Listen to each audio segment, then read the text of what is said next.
Yes papa, j'espère que vous allez bien. Bienvenue dans ce vlog Vie ma vie de millionnaire. Je m'appelle Cédric Anissette. Ici on parle d'investissement, d'argent, d'immobilier, de marché financier, de création de business classique, de création de business sur internet. Merci de suivre la chaîne. On est déjà 195 000 abonnés.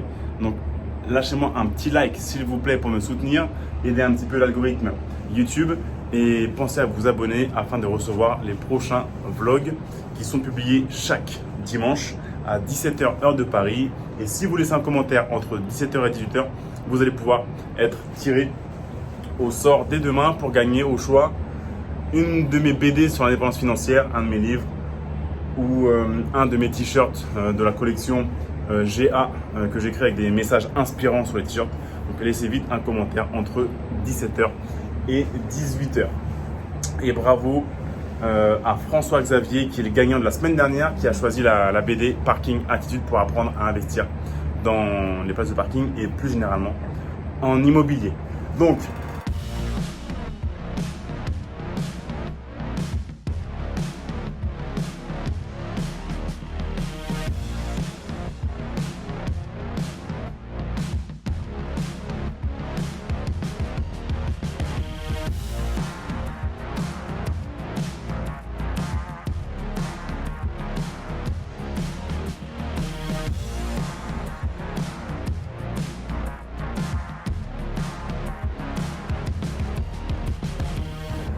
waouh, aujourd'hui c'était un petit rush pour moi là, donc j'ai déposé les parents à l'aéroport ici à Dubaï.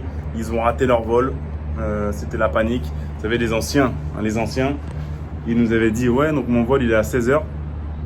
On arrive là-bas, je les dépose. Ah bah non, les portes sont fermées, comment ça? Bah oui, le vol il est à 14h50.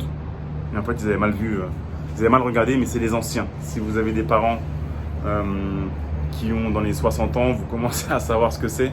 Voilà, c'est nos darons.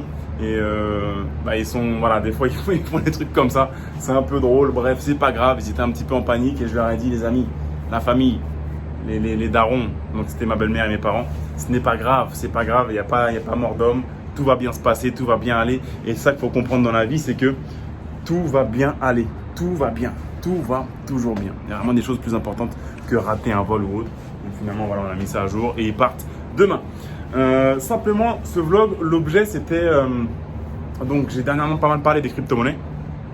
Là, on se trouve, on est très haut là, 62e étage. C'est, ouais, pas avoir le vertige. Et donc j'ai parlé dernièrement des crypto-monnaies. Et donc du coup, je me suis fait pas mal incendier sur les réseaux sociaux par pas mal de personnes qui disaient mais c'est trop tard. C'est trop tard pour investir dans les crypto-monnaies. Il fallait venir en 2010, 2017, en 2015, en 2010. C'est trop tard aujourd'hui. Et du coup, je me suis demandé, mais ok, donc qu'est-ce qu'il en est vraiment? Est-ce que c'est vraiment trop tard? Donc, ce week-end, c'était les anniversaires de mes deux garçons. J'ai deux garçons, ils sont nés à 2 jours d'écart. Donc, on a fait 2 anniversaires coup sur coup le week-end.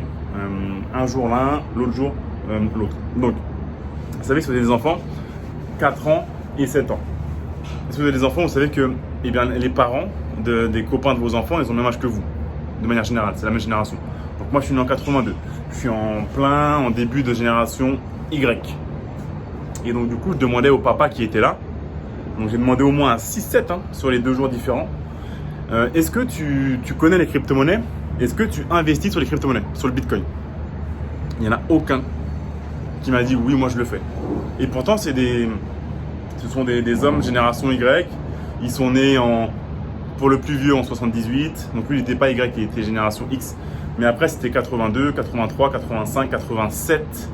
Donc génération Y. Donc normalement des gens qui ont quand même grandi avec Internet, qui connaissent quand même la technologie, qui connaissent les réseaux sociaux.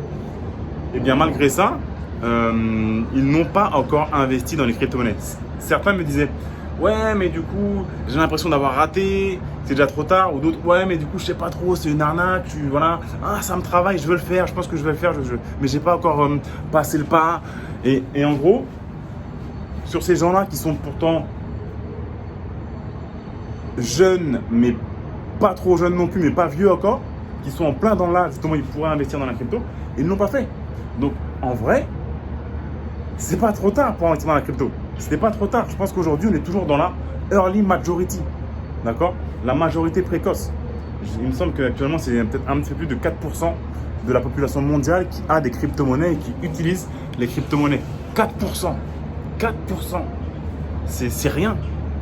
Et certains pensent que c'est déjà trop tard, que voilà, alors qu'en fait non, c'est pas trop tard du tout. Bien sûr, sur le court terme, ça peut chuter. On a vu Black Friday.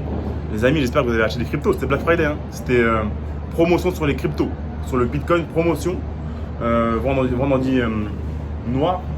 Donc voilà, sur le court terme, bien sûr que ça comporte un risque, c'est volatile, on le sait. Et d'ailleurs, dès que le marché sur les cryptos perd 10%, tout le monde crie au loup, oh là là, c'est la fin, c'est fini, alors qu'on sait que c'est volatile. Donc on le sait, mais à chaque fois, ça répète les mêmes choses. Alors que voilà, moi je pense que sur le moyen long terme, ça va être explosif ce qui se passe en ce moment. L'adoption technologique massive qui est très forte, très rapide de la population mondiale. Je crois que c'était 113% par an d'augmentation de users des crypto-monnaies. Donc, qui devrait faire qu'en 2024, on devrait être à peu près 1 milliard de personnes en 2024 à se servir des cryptos et en avoir.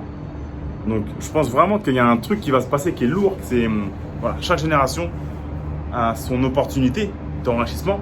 Souvent, on va dire ouais, mais nous, nos parents, ils avaient de la chance. L'immobilier, ça valait rien. Regarde, ma grand-mère, elle a acheté sa maison 8000 francs. Voilà, machin. Mais chaque génération a son opportunité. Chaque génération.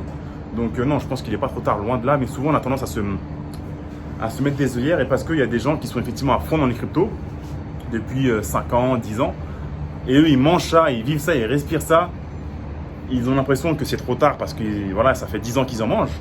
Mais alors que pour la grande majorité des gens, et par rapport au marché principal, c'est pas trop tard du tout. C'est la early majority, la majorité précoce.